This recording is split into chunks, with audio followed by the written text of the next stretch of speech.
have 16. So if you allow us, we can give a quick introduction about 500. I'll be sharing the screen here on my site.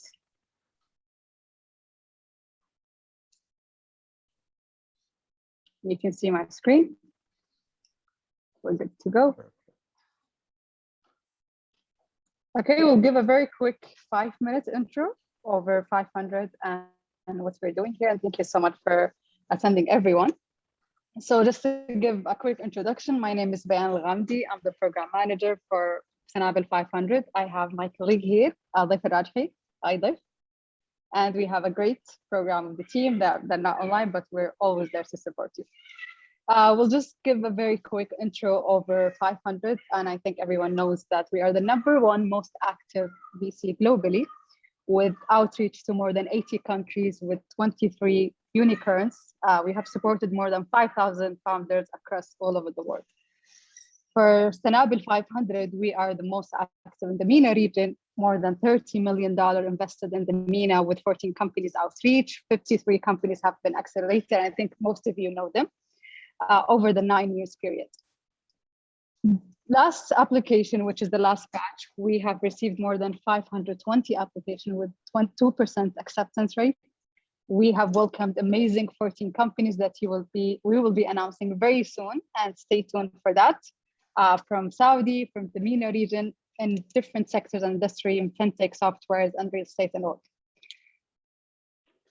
What we want to highlight is the program that is coming very soon, and we're opening the applications actually next July. So we activate your growth engine. We are very passionate on what we're doing. Our mission is to provide a capital education community. The next program, or our basic program, is going to be a 12 weeks program where we give you access to 500 learning materials and perks with unlimited mentors office hours and office hours with investors and amazing cohort.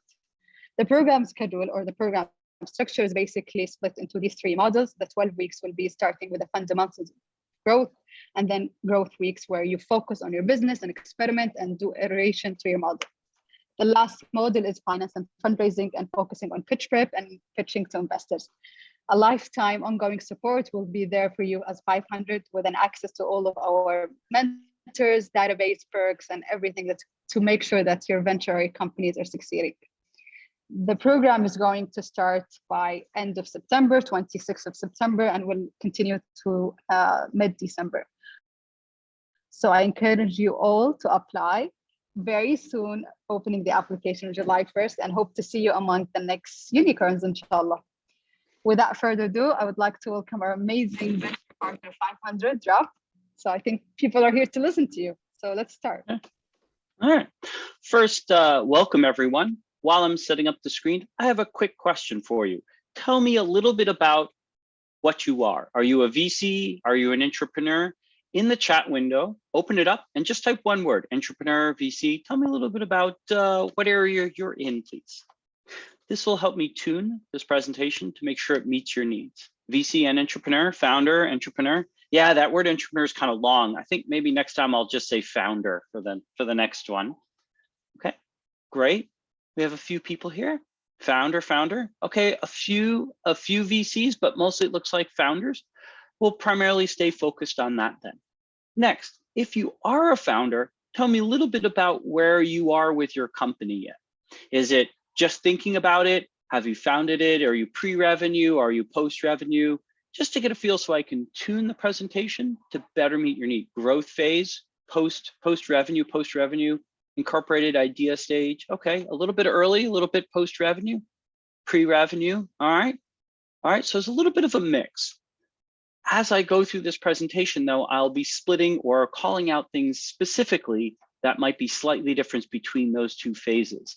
Basically, if you're pre-revenue, this pitch and this type of work is a little different than if you're post-revenue. So I'll try to call out both for those in the different areas, okay?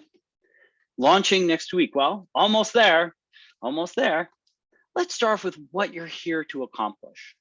My goal really is to help you how to pitch your company. Now, 2-minute pitches are common in things like demo day and other events.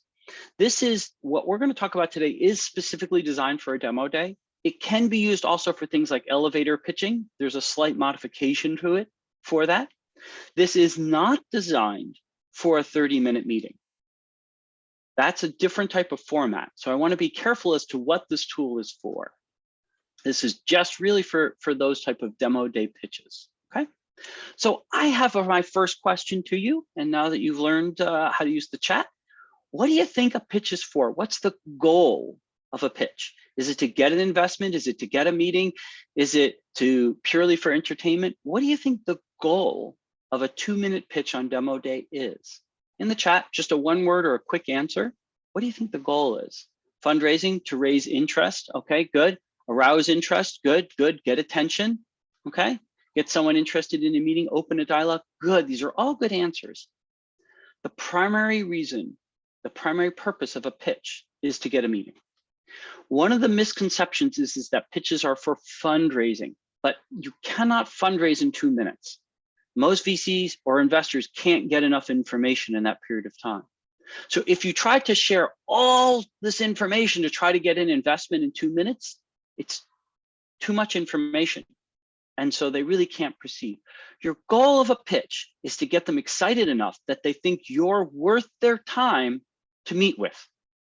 In the 30-minute follow-up meeting or the 1-hour follow-up, they then will proceed through the investment cycle with you. But the first thing they have to be is excited or interested enough to offer 30 minutes or an hour of their time. So that's really the goal of the pitch. So you'll see this pitch has light amounts of information and stronger amounts of things that get people excited or interested with just a little bit of support behind it. 500 has found that this is the most effective way in which to drive success rate of getting a meeting. So that's really what I'm here to teach you about, is how to get a meeting using a 2-minute pitch. Okay, good. So let's go ahead and proceed. The first thing, and somebody already asked this question, in order to allow you to focus on talking with me and conversing and learning, I've already provided the notes. Not only this deck, but a cheat sheet or cliff note sheet is also provided. This is called the summary. It's an outline form, it's a document that gives you all the information that I'm going to share today in detailed form. And this means as I proceed with this talk, you don't have to worry about taking notes because they're already provided for you. Instead, what I'd like you to do is as things come up, I want you to think about how you are going to use this for your company. After each slide, I want you to think about jotting down how you might alter your pitch for your company. And if you have questions, go ahead and put them in the chat. I will constantly be checking this and trying to close out questions after each slide if I possibly can. So if I'm successful at the end of this, you'll have a clear idea of how to do a 2-minute pitch that will most likely get you a meeting or follow-on interest from the investor. That's really my goal here today. Okay, let's go ahead and proceed to the next step. I'm going to start off with when you first get up on stage, the first slide and the first things you say. I'm going to first introduce you to an interesting point of psychology. When you all have met someone for the first time, I want you to think about how long before you decide if you like or dislike that person. How long does it take before you make that decision? You go, I think I like this person, or I don't like this person. This guy, Robert, I don't trust him. 3 minutes? Think about it. You're talking to someone, you're walking down, you bump into someone at a coffee shop. How long? Go ahead and type that into the chat. How long? Don't think too much about it. Just how long do you think it actually takes? 3 minutes?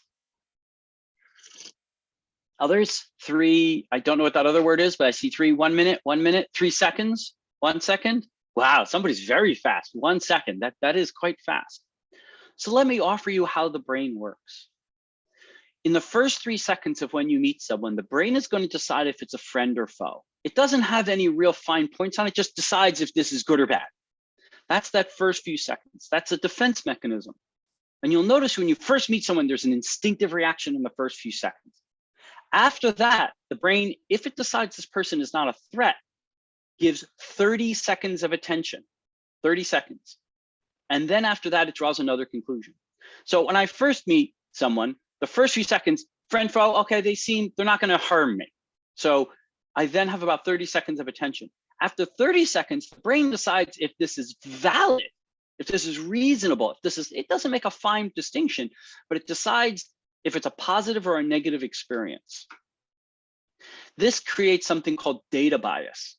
It's the way the brain collects information from that point forward. So after 30 seconds, the VC or anybody listening to your pitch is already going to decide if you're relevant at all and if they're going to listen or pay attention at all. Most VCs, after 30 seconds, if you look at a crowd, you'll see a good chunk of the crowd will stop listening and will pick up, start doing email or do other things, or their mind wanders, okay? So what's important to understand the psychology is because when you get up on that stage, it's important that you understand that they must look at you in that first 30 seconds and decide you're worth it. And so we're actually tailoring our first slide to take advantage and to make sure we understand that psychology. For this reason, the first slide is actually quite simple. It's not an intricate idea. It usually starts off with symbol, imagery, or messages. I'm going to walk you through what that looks like. When you first get up, I'm going to first talk about what you say, and then we're going to talk about what goes on the slide. When you first stand up, most people introduce themselves. But I want to point something out. All of you who have met someone, say in the last few weeks, when someone introduced their name, did you remember that name without them having to repeat it later? If somebody just comes up and introduces your name, maybe you do, maybe you don't. You aren't famous. So if we only have 30 seconds to get their attention, we tend not to say, don't introduce yourself yet. What you want to do is start off with something interesting that is relevant to your company. 1 to 3 sentences that talk a little bit about the results or benefits of your product. Please do not describe your product or solution. You don't have time, that doesn't grab attention. So you might start off by saying something like, in this case, you can see this is a mobile, you can see it's a mobile marketplace for moms. It's a very simple idea, but given all the other imagery, excuse me 1 second, given all the imagery on the screen, it's clear what it is this topic is. So any VC that invests in mobile applications or whatever will know that this is relevant for them. So, okay, this is about relevant. So you want to open up with basic descriptions of the results or product without any complications or descriptions. We help people make sure their kids look great. We help protect SMEs, security systems. Whatever that is, you want to start off with these basic ideas so they understand the basic structure of whether it's relevant to them, the VCs, or not. So I'm going to ask you, do you understand what I mean by this? Yes or no in the chat, if you sort of understand what I'm trying to get at here of why it's structured this way. If not, I'll spend a little bit more time. But the opening sentence is basically an overall statement of benefit. It should be very simple and easy to understand. It allows VCs in your space to know you're relevant to them. You then follow with who you are. Any other quick questions about this? You can put this in the chat. I don't know if we're allowing mics to come on, but I'm certainly happy if you want to unmic and ask the question directly if you have a quick question. If not, I'll continue. Okay. All right. I noticed not a lot of people replied yes. So while I'm moving on, if you have a question or something wasn't clear, go ahead and type that into the chat and I'll readdress it. But you want to start off by getting them interested and excited about your product. You can also do this with an interesting fact or something that catches people's attention, but it is always about the benefits, never about the features, okay? Bridge to metrics, I haven't gotten to that yet. We will cover that in just a moment. So once I introduce you to my product, I'm then going to introduce you to myself, right? So here's what we do. We help moms make sure that their kids are well dressed and prepared for school. My name is Robert. I'm from TotSpot, right? That's how this introduction slide might go. What's called bridging to metrics is the next thing you say. When you make an assertion, VCs almost always doubt you. That's their job, that's your training, that's how they do it. So if you say, we are the best mobile marketplace for moms that ever, that's an assertion. So what you're going to do on the next slide is validate or place proof behind your assertion to allow you to be believable. And here's why. VCs in general are pitched. Today, I have received 10 pitches. Today, 10. I've received 10 decks. All of them claim to be the best teams in the world. They all claim they're going to be billion-dollar exits. You see the pattern here? I get a lot of these assertions, as do almost all investors. So one of the things that you're going to face in this is that they'll tend to doubt your assertions. Anytime you say you do something, they're going to want to see some evidence or proof of it. Otherwise, they'll tend to dismiss it. Here's the next piece of psychology. I want you to imagine you're in a discussion with someone. And in that discussion, let's say you're having a slight disagreement on something. If you are correct 3 times in a row, let's assume I'm in a discussion here, and I'm right 3 times in a row, does the other person continue to argue? Or do they just sort of say, okay, and they just start accepting information? In the chat, how many of you would, after you've been proven wrong 3 times in a row, how many people would continue to argue every point after that? Yes or no, if you would continue to argue? In the chat, please. No? Yep, no? No? Exactly. What we're going to do is exploit that. This is the human brain trying to be efficient. Once it's lost multiple arguments in a row, once something has been proven true multiple times, it stops trying to assess the information nearly as carefully. So bridge to metrics is here because we're going to make an assertion that you do something, that we're successful at it, that you provide a service, that you do a benefit, and then we're immediately going to follow it with evidence or proof that it's true. The idea here is to create the pattern where you're going to make an assertion and prove it true, make an assertion, prove it's true. By the second or third time, the VCs will actually stop trying to attack the deck or stop looking for flaws and will accept the information within the presentation. This makes it much more convincing as a presentation. So you'll see this pattern throughout the demo or 2-minute pitch. You'll make an assertion that you're awesome at something, that you have revenue, and then you're going to follow it with proof. Here's the proof point. Here's our revenue chart. Assertion, validation, assertion, validation. Okay. So that's what you say. So you're starting off your slide with a few statements about your benefit, interesting statements, something that gets attention, something that makes them interested. You have 30 seconds to accomplish this, or else their attention will wane. It's about benefits, not features.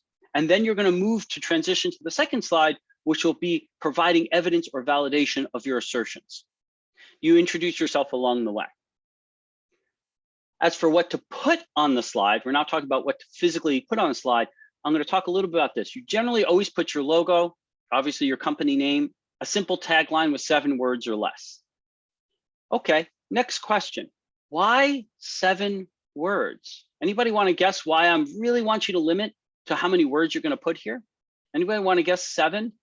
Go ahead and take a guess in the chat. Why 7 is the right number, 7 or less? Anybody? Attention span, yeah. The actual effect is because of this, and I'm going to offer this one. You ready? All of you are going to go to the store. Yes, it is in fact short-term memory. All of you are going to go to the store.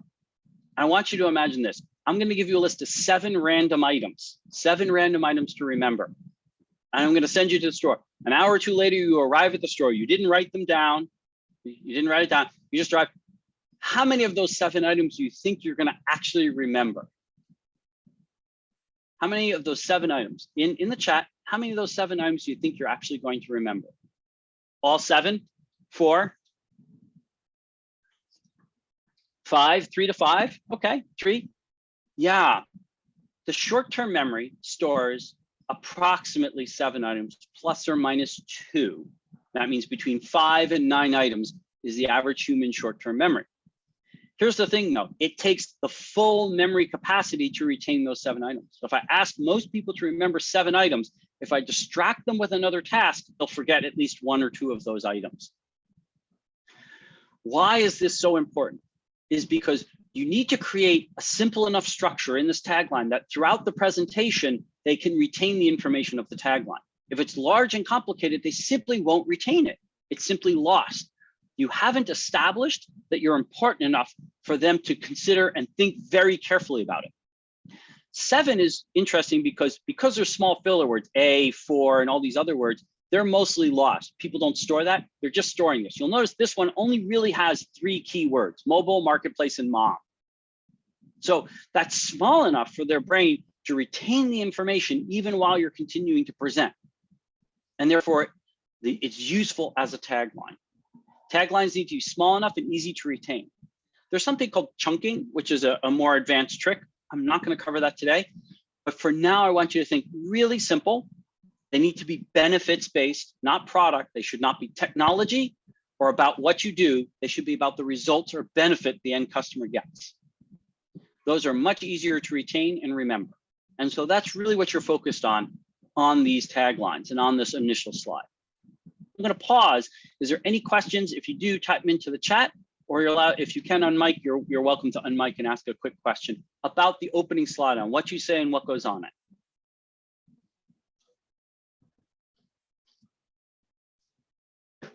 Okay, then we'll move on. Here we go. The second slide is a proof slide. You are trying to validate your initial assertion. So you're going to show traction if you have it. Several of you said you do not have traction, so you're going to use a different method. I'm going to first cover those who have traction. You want to demonstrate or validate whatever you asserted.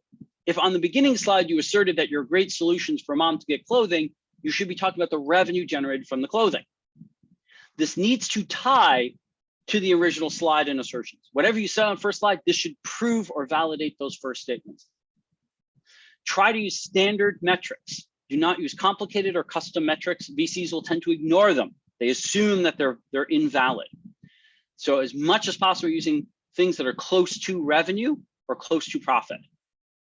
The further away you are from revenue, the less believable it is to a VC. You can use things further away, but it's less believable.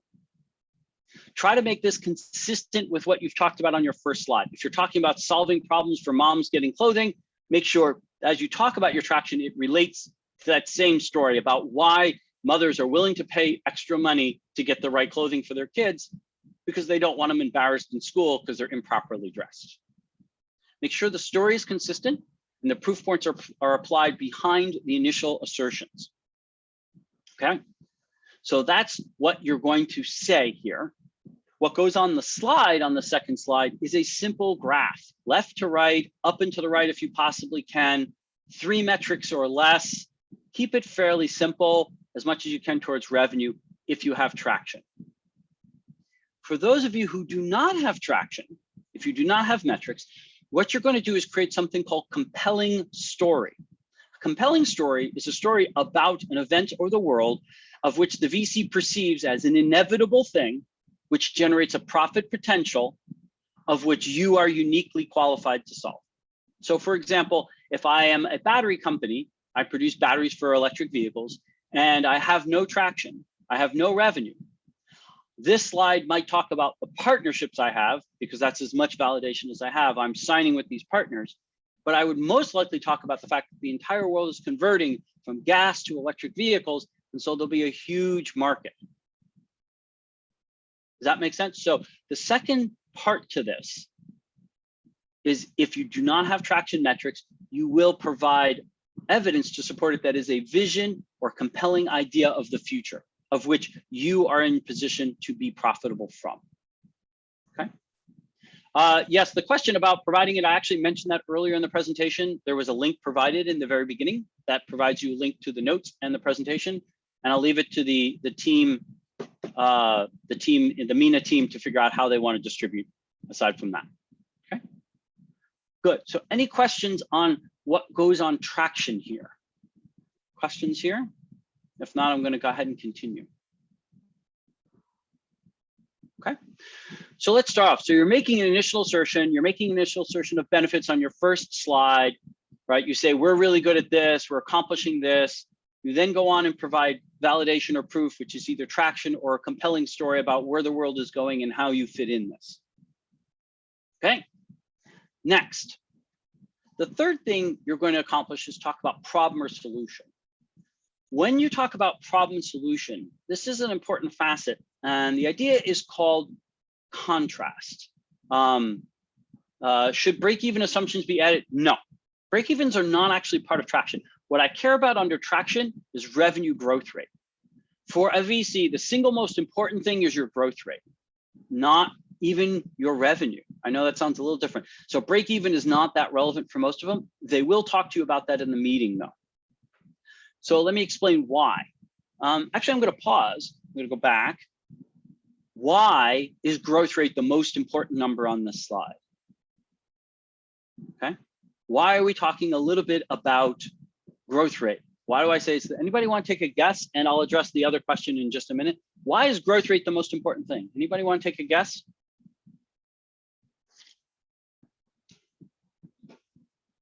Yeah. How do you think VCs make money? Yeah. VCs make money on your growth rate. You see, they're paying for your revenue. Your revenue more or less determines a lot to do with your valuation and where you are and how much they have to pay. They only make money from your growth rate.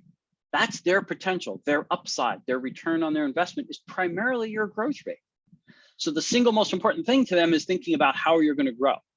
There are some exceptions to that if they think it's an acquisition without growth, but those are pretty rare. So most of the time, probably 70 or 80% of the time, your growth rate is the single biggest factor for them. And that's what they're really looking for. There's a question here about traction before solution. Here's the reason you need to show traction early. When 500 does large number of pitches in a 2-minute pitch, and most teams before we did this training spent 90 seconds, almost 2/3 or 3/4 of the presentation talking about their product, VCs had no interest whatsoever. Almost no meetings took place whatsoever. The VCs generally are bored by this. They don't understand why it's relevant for them. They tend not to pay much attention. The traction metric clearly establishes that your assertion from the first slide is true, and it clearly places them in a position where they're seeing how they're going to make money from it. This sounds weird, but they actually care more about the fact that they're going to make money before they care about what you do. If they can't make money, they don't care what you do.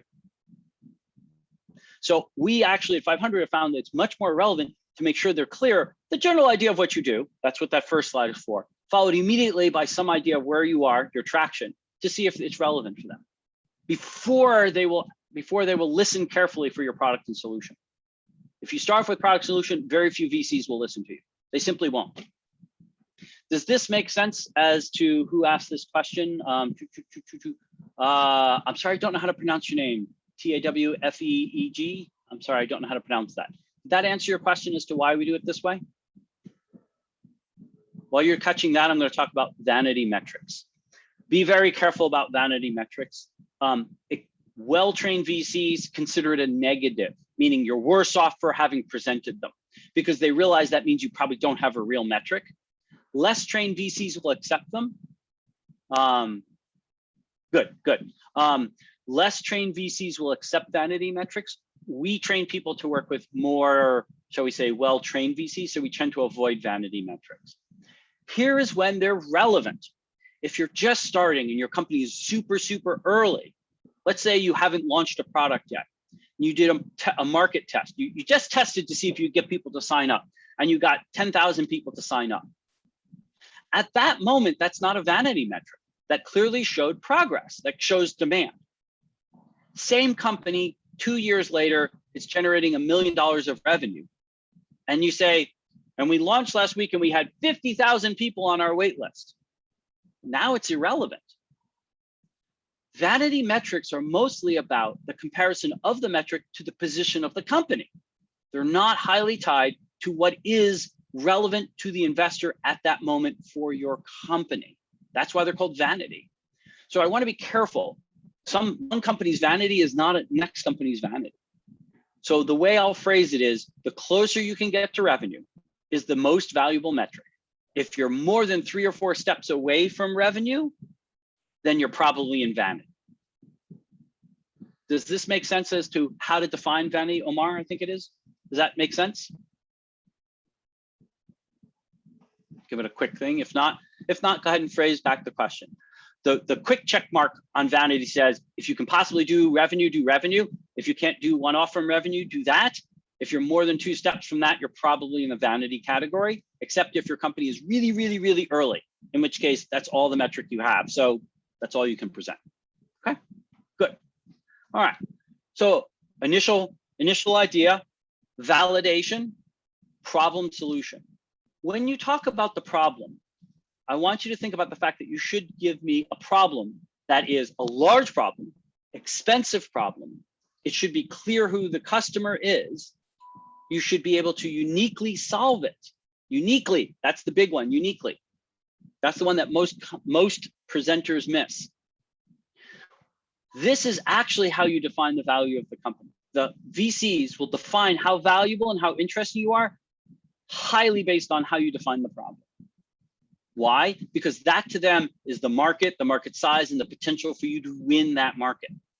Most entrepreneurs think the VCs are listening to the solution. Actually, they're not.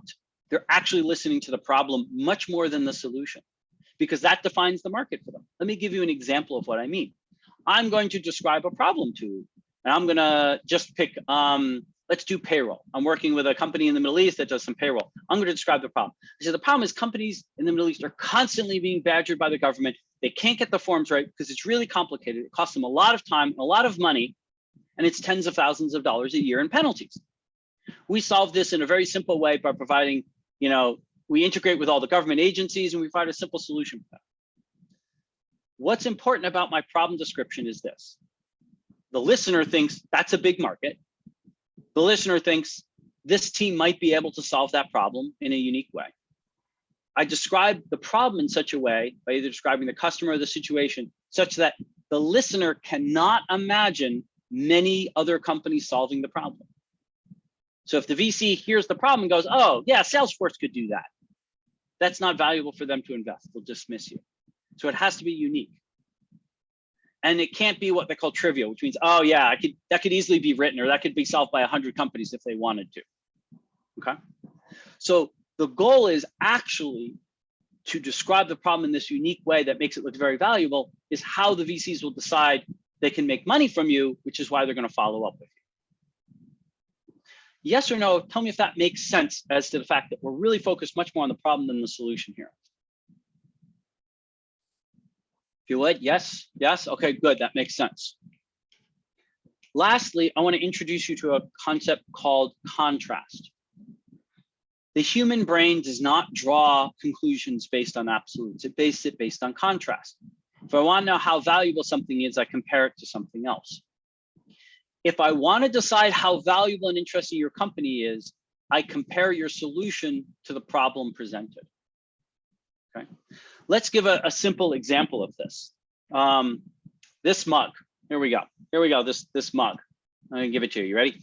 If you see this mug, sorry, it's coming a little out of the camera, but there's a coffee mug here. If you see this sitting on a shelf, how much would you pay for it? Just quick type, don't think about it. How much would you pay for this mug if you see it sitting on a shelf? Type in a number if you would in the chat, real quick. $10, $5, right? Okay, good, all right. Now, I'm gonna put it this way. You see the same mug on the shelf, and all the mugs around it that look very similar to it are $25 mugs, and it says, this is the greatest mug that is ever walked on the planet. This is a fantastic mug. And here's the funny thing, you watch 5 or 6 people come by and pick up the mug and buy it. So you're literally watching it go off the shelf and it's $25. Now, how much do you think you'd pay for that same mug? Same mug, same situation. Type in the number if you would. Yeah. All of a sudden it looks more valuable, doesn't it? It's the same mug. It's the same mug. What did I do? I created a situation. I described it to you in such a way that your brain created a relative measure. Must be worth 25. These people are buying it. All the rest of the mugs seem that price. That's exactly what VCs do when they listen to your problem solution. If you describe a problem that sounds absolutely disastrous, incredibly expensive, and must need to be solved, they go, wow, somebody needs to solve that. That's so expensive. Suddenly your product looks really good. Okay, so that's what you're doing with problem. You're making the situation so your solution looks awesome.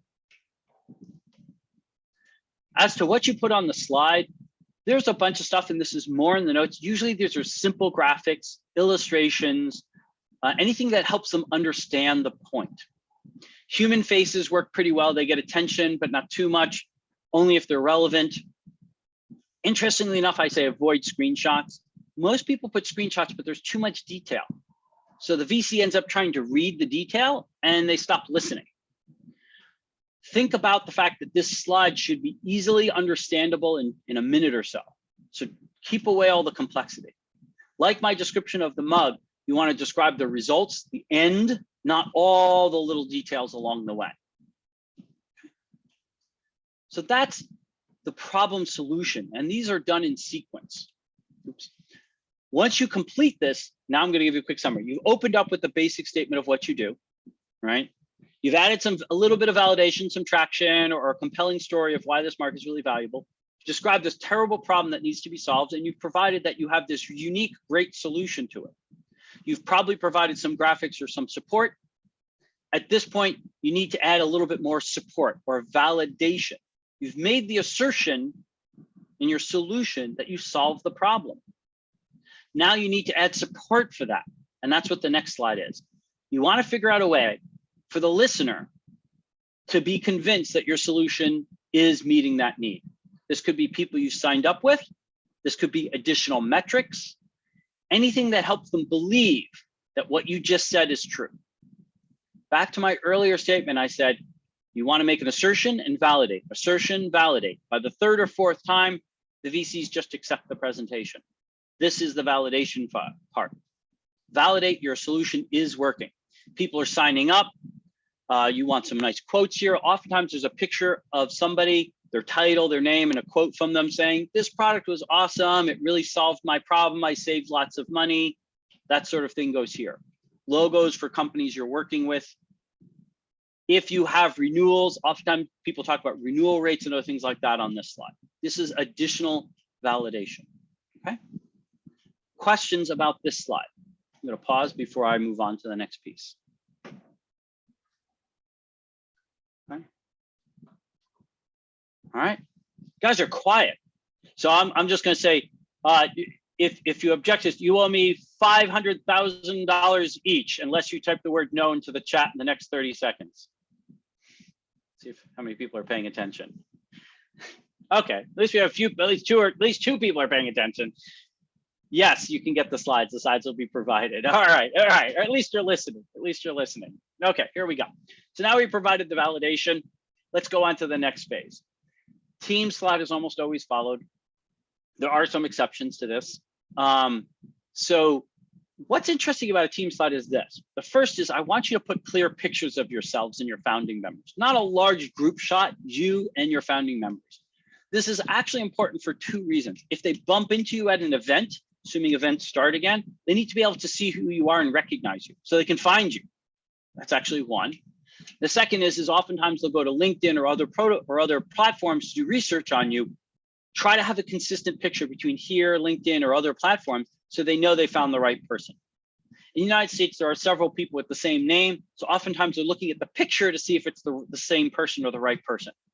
So clear, professional looking photos that look similar to what you have on social media and other platforms is the first thing. No large group photos because they can't differentiate. They're not interested in seeing how many people there are. They're interested in the primary people or founders. The information that follows is 2 to 3 key points that prove you can implement successfully and are uniquely qualified for what you just said the problem and solution was. I'm going to repeat this because it's important. If your problem and solution, and I'm going to use the problem and solution I just phrased before, yes, your picture in Twitter is old. What are you saying here? Are you saying I'm old? I just get called old in the middle of a presentation? That's kind of rude. That's just last week I took that picture. What are you saying? So back to the topic. When you go into this, if you're a solo founder, let's cover that one in a minute. When you go into this, so you have a picture, it looks consistent. The facts underneath it should be the key risks of the problem solution. So a few minutes ago, I gave you a problem. I talked about payroll in the Middle East. What would be a key risk of that would be government regulation. And therefore, I need to address that under my team. So I say, hey, my name is, I'm Rob Narvin, I'm the CEO. I've been doing government regulation for the last 6 years. That's how we're able to get the solution done so much faster. I'm relating my experience to the solution that we're providing to show why we are uniquely qualified to solve the problem. What is important that a VC is looking for on this slide is that your team has the unique qualifications they think are necessary to do that solution. I don't care if you have a philosophy PhD unless it's absolutely relevant to the solution. So in this case, Jessica Jones, CEO, 10 years experience, her solution for Jessica was actually a mental health app. So PhD in psychology is critical. So when Jessica talked about it, she'd say, after having worked with patients for 10 years, I now have a clear understanding of what people need. And after working with Jerome, who's built applications for the last 2 years and had 2 successful exits, we know exactly how to build an app that meets the needs of people in the mental field. Relate your experience directly to the problem solution If it's not directly related, please leave it off the slide. I don't care about all your things. I don't care if you went surfing in Tahiti. Unless you're a surfing company, I don't care. Do not distract them with useless information, okay? That's the first. The second thing is, if you have successful exits, list them. A successful exit is one of the single most important factors to an investing VC. If anybody on your team has done successful exits, it automatically increases the viability of the company, and it's one of the single most important factors of a team. Their skill for implementing the product, if they've done companies before, and if they've successfully exited. I see some questions, so give me just a second. I'm going to scroll back up. Oh yeah, my picture is different. Yes, I do have a different picture on Twitter. What if a solo founder? Okay, for a solo founder, you can list other members of the team that are key. If you're the only person in the company, then you're the only person in the company. You can list non-founders. Remember, you notice here I didn't list founder under either one of these titles. I just mentioned their functional titles, CEO, CTO, and then the relevant things to that. So it's perfectly fine to list non-founders. Try to keep it to under 5 people is really the absolute most on this slide. I prefer to see 2 or 3. If you're a pre-revenue company, it's usually 2 to 3. If you're a larger company, you can do 4 or 5. Don't get above that. Here's why. The VC considers the leadership team or the 3 or 4 key people much more important than all the other people. Therefore, they're only really going to focus on a few of the top leadership for their investment decision. The rest, they assume you can hire and fire. It's not relevant. So you should think, what are the 2 or 3 absolute most important people to accomplish your solution? Those who go on this, that's who goes on this slide. The rest, leave them off the slide. Okay.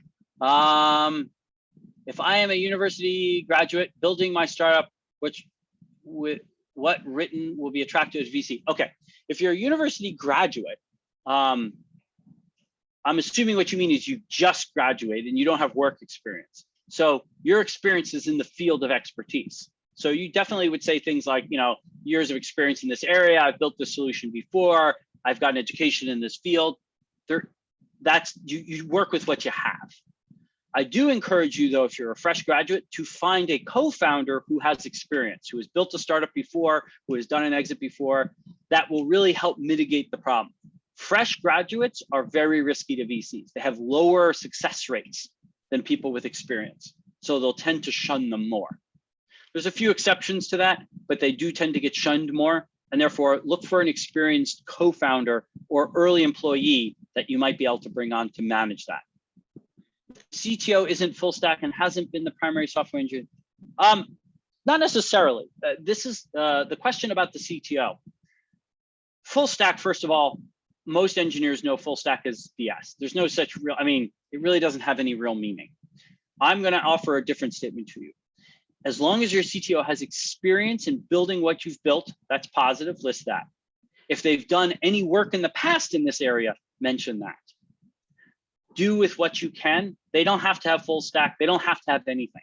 But whatever they do have that's relevant to the solution, that's critical to success, put it here. I'm going to make one interesting mention on this one.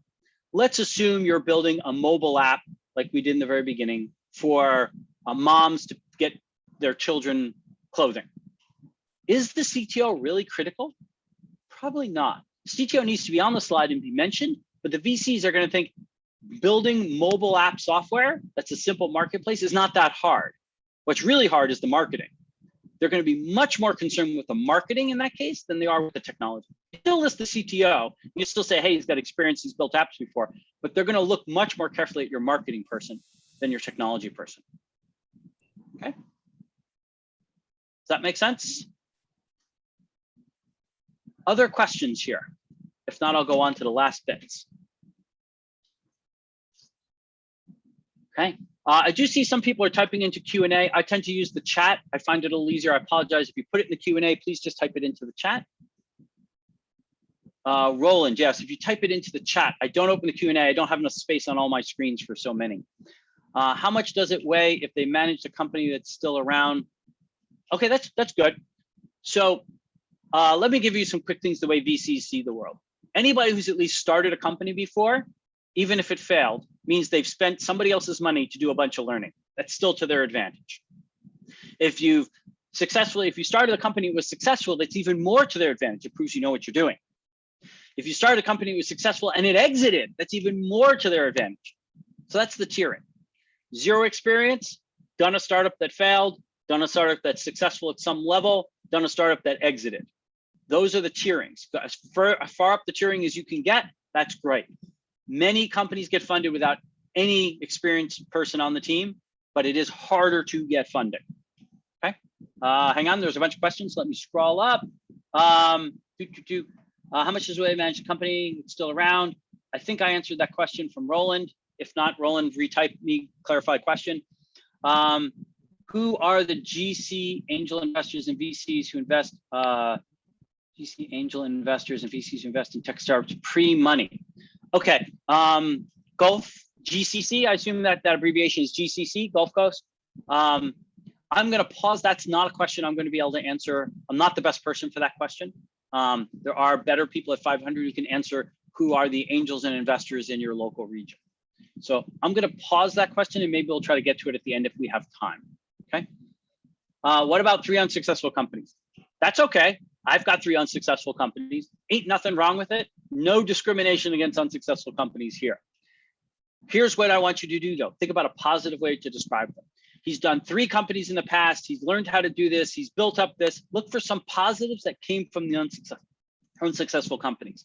He added 50,000 users in 2 months. He accomplished this. He raised $5 million. Think about the positive way to phrase those statements as opposed to saying 3 unsuccessful companies, which I wouldn't type on the slide. Yes, this is being recorded. Sorry, let me scroll down. Hang on. Please, can you answering the graduate student? My network has fallen down. So it is being recorded, so you'll be able to get that rather than me redoing that. You can check that in the recording. How can I present an idea and how it work meanwhile secure idea? Okay, I think I get what this question is. Many companies try to hold a secret. They say, oh, I'm in stealth. I don't want people to know what I'm doing. The problem is that doesn't actually work very well. Unless you're really famous, have a huge reputation and done successful exits, that simply doesn't fly. VCs just don't care. They just don't take the meeting and they just don't care anymore. It's all a waste of their time. So they won't do it. You get almost nothing. But that doesn't mean you reveal the primary secrets. What you need to do when you reveal what your company is building is reveal the benefit or result without talking about how you do it. The VCs actually don't care about how you do it. They care about the result. So here's an example. You're going to build an AI company that's figured out a way to be a great, it helps consumers invest in stocks. And it is a really great product. And what you present to the VC is, we did a test with 100 investors and they on average got 5% higher returns every year. That's the result. I don't actually have to describe the AI.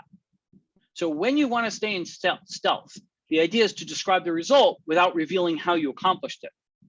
You can decide later in the conversation if you trust the VC enough to reveal the details later.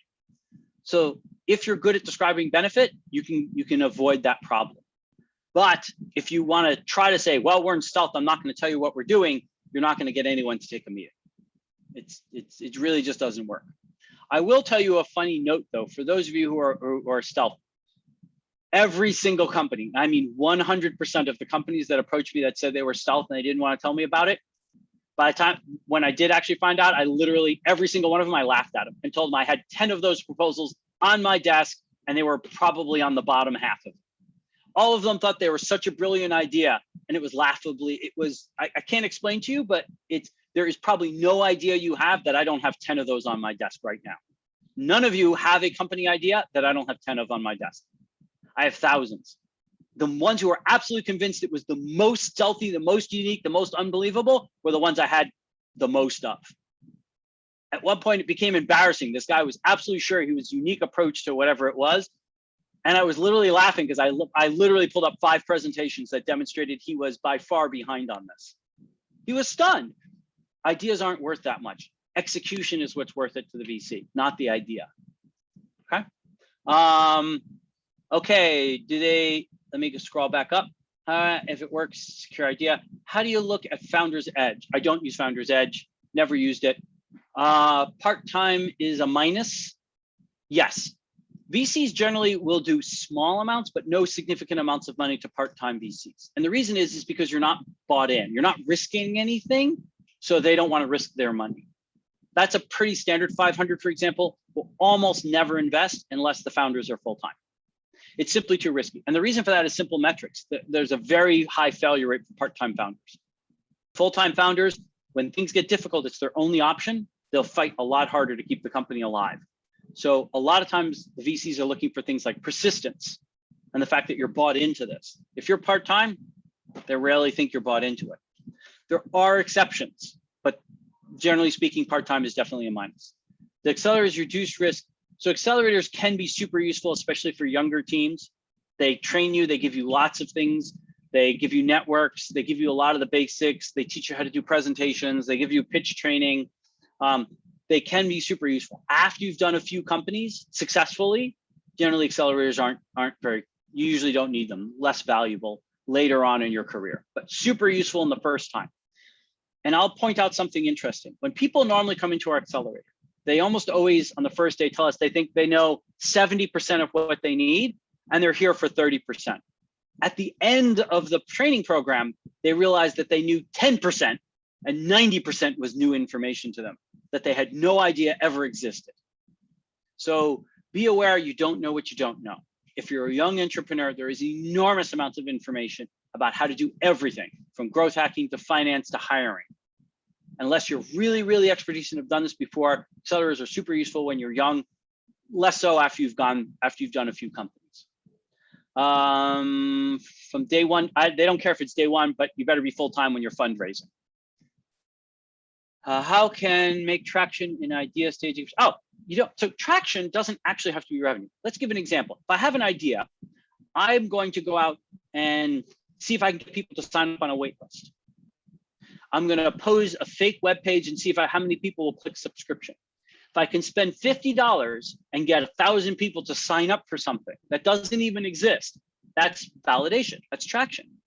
In an early idea phase, traction is not revenue, it's proof that people want it. So that's why I said earlier about the whole idea of vanity metrics. Having people on a wait list is not a vanity metric if you're at the idea stage. It's a perfectly valid metric.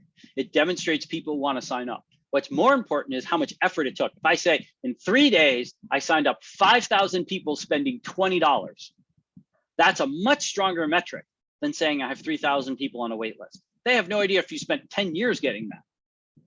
So think about the fact that the metric has to show you've accomplished something. All metrics have to show you've accomplished something, reduced a risk or accomplished something. That's what those metrics are for.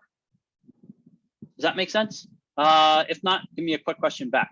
How to make traction and idea, is your opinion, what is the most element to booming in market? I'm not sure I know what that question means, but I'm going to make an attempt at it. Most VCs are going to look at a handful of things in these presentations. They're going to ask, is this my area of investment? Do I invest in this area at all? If the answer is no, they don't care. If the answer is yes, they're going to ask, what stage are you at? Seed, A, B, are you in the right stage? Yes, you're in the right stage, fine. Then they're going to say, is your growth rate or your traction appropriate for what I invest in? Growth rate, yes, it is, okay. Then I'm going to look at the team and say, is this the team that I think is going to win? Versus all the other options, is this the team that's going to win? That's pretty much all the main assessments they're going to do during a 2-minute presentation. If those come out pretty good, they'll probably take a meeting and do further follow-ons. I think that was what the question was, but I'm not sure what the booming in market quite meant. But if I didn't, then give me a rephrase, please. I'm a founder of a pre-seed startup, but not working as CEO. I prefer to work on the operations when I'm not good enough. That's fine. No problem. Founder doesn't have to be CEO. On sales, co-founder, but I know that takes time to convince experts to believe in my startup. What do you advise on this situation? So let me see if I understood. If you're recruiting a co-founder versus recruiting an employee is very different. I think what your question is what do I advise as far as how do you find a good co-founder? It's actually pretty hard. In the United States, there are co-founder labs and a bunch of other things that help. meet. The biggest thing for most of them is events. A lot of them go to events where other startup or entrepreneurs are hanging out, or social events where other entrepreneurs are, and they spend a lot of time building a network to find somebody with a reference. That's how it works here in the US. It's a little tricky. AngelList can be helpful for this. You can post a job to AngelList for a co-founder, and you can actually get halfway decent applications. I'm not so sure in the Middle East if that will work. But there are two pieces of software out here, AngelList and Co-Founder Labs, that do a lot of that. Not so sure out there. Okay, but mostly, most people find their co-founders through socializing, networking, asking friends for references and things like that. Most people do their early hiring using LinkedIn or other things of that nature. And that's a slightly different approach. I think I answered your question. If not, give me a quick rephrase. What do they ask for against investing money? Okay, no. So this question is, if your company goes under, do you repay it? No. If you follow our basic structure, they're investing in the company. You don't have personal liability. If the company goes under, that's part of investing in startups. Make sure you do structure it as a company. You should not be taking the money personally. The company, it should transfer to a company account, and the legal documents should stipulate the company is taking the investment, not you personally. Okay, it should not be a personal loan. It doesn't work that way. That's what corporations are defined as, called a legal shield, which means that you're not personally responsible for the legal, for the failing of the company or the investment. If the investor is asking for a personal guarantee, that's really a different area of investment. That's not how VC works. That is how real estate works, but that's a different topic. So I'm going to say, I think my answer to the question is no, they shouldn't, and no, you shouldn't, but make sure you set up a corporation and take the money into that. Do not take money personally. How do we find a CTO to get an MVP for ideas? The CTO one, I think I answered that one the same way. That's a co-founder. AngelList, here it's AngelList and Co-Founder Labs. There it'll probably be different, but almost everyone I know that finds CTOs does it through social networking, friends, and other things, and references and things like that. It's very rare that you'll find a CTO just by posting a job to LinkedIn. They're usually not the right people there. Okay. What is other platforms we've seen? AngelList, I think I covered that one. What is the difference between presenting online and in person to an investor? I think the question's getting at, this training I've given you works for both, but there's a drastic difference. Providing anything in person, there's much more information, much better connection, much higher yielding situation. Presenting online like this, there's a significant chance right now, if there are, how many people are on this session? We have 52 people on this session. On average on this session, 25 to 35 people on this session are probably doing email or checking messages. That's just the way these presentations work. It's really hard to hold attention in an online forum. So in general, when you do online, they're shorter, they're to the point, and you give them references because it's really hard to hold attention. In person, you can talk longer, you can give more information, you can interact. So the biggest difference is how much information is conveyed and how effectively. It's always more effective in person. The yields are much higher, the meetings are much more frequent. Can you give me top 5 required? Hang on one second, I think we're reaching the end of the hour. I think this is a 1 hour session, am I correct? That's the question to the 500 team. 1 hour? Yes, sir. Okay, so I need to wrap up here. So I apologize, I'm run out of time. Great questions, thank you. Let me do a quick wrap up here at the end, just to make sure we get through this. The last slide you always present is a summary of the 3 key points that you want them to remember. Memory retention on the last slide is extremely high. If all of you imagine any experience you've had in the past, the last moments of that experience are heavily stored. It's effectively the brain does a chemical marker. Generally speaking, it's a hashtag. It basically marks the situation. So at the very end of your presentation, it's important that you summarize the 3 most important points you want the investor to listen. You know, we're driving this much revenue, we're growing this fast, we're this successful, we have these key partners. That's actually fairly important that you do that. It dramatically increases their retention. If you have a tagline, repeat your tagline at the end, followed by your 3 key markers. That will allow them to retain much more information, okay? Now, I'm sorry I'm out of time. I know there's some more questions here, but I am going to have to end. We do try to keep these things running on time. I'm going to ask one question of you before I turn it back over to the 500 team to close out. How useful was this session on a 1 to 5, where 5 is super, super useful, 1 not so useful? Tell me how useful this session was so I get a feel for how to tune this for future behaviors. Good, good. Looks like it was pretty useful for folks. Good. Okay. Okay. Good. Yeah, we obviously we are limited in time. Okay. Awesome. I'm going to turn it back to the 500 team for them to take it away from here. Thank you so much, Rob. Thank you so much for your time. Unfortunately, we don't have much time for Q&A. I did share with everyone here the link to the interest forum. If you guys want to join our next batch, please click on the form to sign up, and you'll be notified whenever applications open up in July. And there's also a link to Rob's fantastic presentation. Click on that, and off you go. Thank you. Thank you very much, everyone.